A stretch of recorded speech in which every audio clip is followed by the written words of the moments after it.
Oui, effectivement, nous le savons puisque nous sommes dans ce milieu-là et nous recevons beaucoup de femmes qui sont vraiment dans ces difficultés-là. Et nous voulons en tant soit peu trouver des solutions qui puissent vraiment parer à toute éventualité de complications qui sont souvent la conséquence même de ces avortements-là. Et s'il y a des complications, c'est le moins de mal, mais également s'il y a des complications qui sont à long terme qui peuvent même aboutir à la mort, c'est ça qui nous inquiète. Et ça nous inquiète au plus haut point et c'est un problème de santé publique. Si on tombe enceinte, forcément, et on ne veut pas garder cet enfant, qu'est-ce qui se passe? On se tourne vers d'autres personnes, des prestataires qui ne sont pas qualifiés ou des personnes qui n'ont aucune notion sur ce qu'ils font. Ils vont donner le service dans des conditions non sécurisées. Ce qui fait qu'aujourd'hui, ce sont ces conséquences-là qui poussent les jeunes filles à avoir ces complications, mais également aussi le regard de la société, la stigmatisation, le manque d'information.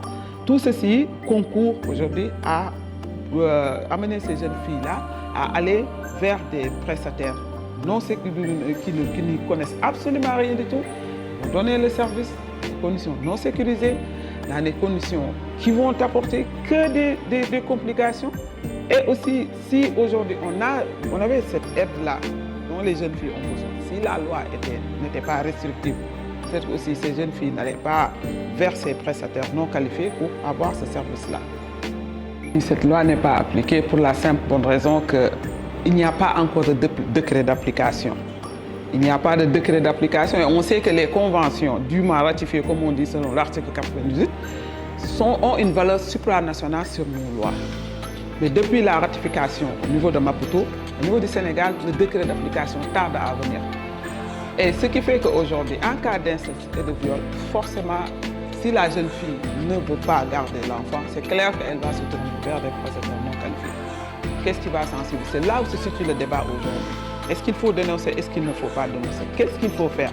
Et c'est la raison pour laquelle aujourd'hui, on devrait tout faire pour que ce plaidoyer-là aboutisse et qu'on prenne en charge ces cas-là, ces cas d'inceste et de viol, et permettre à ces jeunes filles-là d'avoir ce service-là qui leur revient de droit parce que le Sénégal a accepté de signer la convention. Et on l'a signé sans réserve. Oui, même si c'est un avortement provoqué, la cliente, bon, nous parlons de cliente parce que je pense que le terme patient a évolué pour aller vers le terme client. Parce que on dit que le client est roi. Donc la cliente a droit à des soins après avortement. Parce que les soins après avortement sont permissibles au Sénégal, même en cas d'avortement provoqué. Mais effectivement, la communauté médicale doit être en ligne de mire, première ligne. Parce que c'est nous qui recevons les clients, c'est nous qui sommes vraiment au devant de la scène en ce qui concerne ces complications-là, c'est nous.